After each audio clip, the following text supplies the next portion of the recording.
Bayangkan sebuah armada angkutan kota yang sudah puluhan tahun melayani warga Bogor, tiba-tiba harus pensiun. Tahun depan ribuan kendaraan dipaksa berhenti operasi sebagai bagian dari program revitalisasi transportasi kota. Dan inilah yang membuat para sopir angkot turun ke jalan, menuntut kejelasan nasib mereka. Selamat datang di Studio Insight Tribun News Bogor, saya Ajeng Kenari, dan hari ini kita akan membahas isu yang sedang memanas di kota hujan, yaitu program revitalisasi angkot di kota Bogor, serta aksi demo besar yang dilakukan para sopir angkot untuk menolak kebijakan ini. Kita akan bahas latar belakangnya, dampaknya, dan apa saja yang saat ini sedang dikaji pemerintah kota. Kita bahas semuanya di Studio Insight.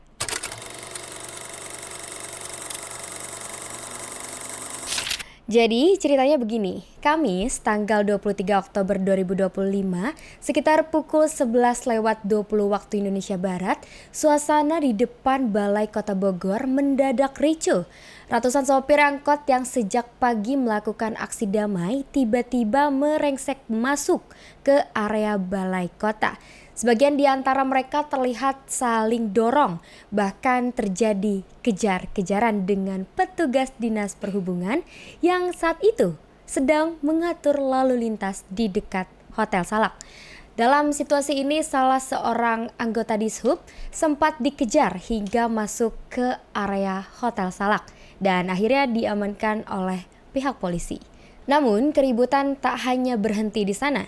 Sopir angkot melempar kerucut dan air mineral ke arah petugas. Bahkan ada yang sempat memukul dan memiting leher anggota Dishub.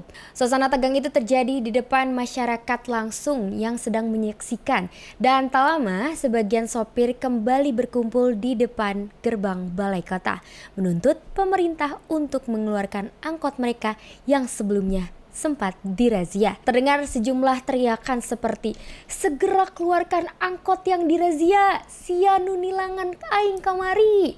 Nah, itu adalah ekspresi kemarahan sekaligus keputusan sopir yang mengaku sulit bertahan secara ekonomi. Lalu, apa sih sebenarnya yang menjadi sumber masalah? Pemerintah Kota Bogor melalui Dinas Perhubungan saat ini tengah menjalankan program penataan transportasi sesuai Peraturan Daerah Nomor 8 Tahun 2023 tentang penyelenggaraan transportasi yang melarang angkot beroperasi apabila usianya sudah lebih dari 20 tahun. Artinya dari total sekitar 1.940 unit angkot yang terdaftar di Kota Bogor, sebagian besar terancam tak lagi bisa beroperasi karena masuk kategori angkot tua. Kebijakan ini sebenarnya sudah dirancang dalam blueprint penataan transportasi Kota Bogor sejak tahun 2016 dan ditujukan untuk mendukung program revitalisasi angkot menuju sistem transportasi massal terintegrasi. Namun, kenyataannya di lapangan para sopir mengaku belum siap. Kebijakan ini seperti vonis mati ekonomi. Mereka menuntut agar pembatasan usia ini ditunda dulu, setidaknya sampai kondisi ekonomi mereka pulih dan juga mampu membeli kendaraan baru. Asisten Pemerintahan Kota Bogor Eko Prabowo dalam pernyataannya mengatakan Pemkot akan menampung aspirasi dari para sopir angkot ini dan semua masukan akan dikaji kembali oleh pimpinan bersama Dinas Teknis, khususnya Dinas Perhubungan.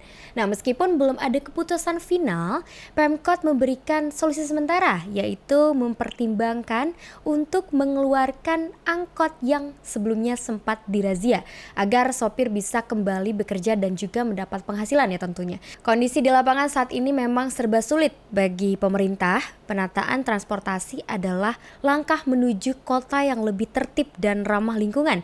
Namun di sisi lain ada ribuan sopir dan keluarga mereka yang mengandalkan angkot sebagai sumber nafkah utama. Pertanyaannya sekarang, akankah Pemkot Bogor bertahan dengan kebijakan ini atau akan memberikan kelonggaran sambil mencari solusi tengah? Yang jelas, demo kemarin menjadi tanda bahwa transisi dari transportasi konvensional menuju modern memang tidak semudah itu, tak semudah yang dibayangkan. Saya Ajeng Kenari, ini adalah Studio Insight Tribun News Bogor. Sampai jumpa di cerita kita selanjutnya. Download Tribun X sekarang, menghadirkan lokal menjadi Indonesia.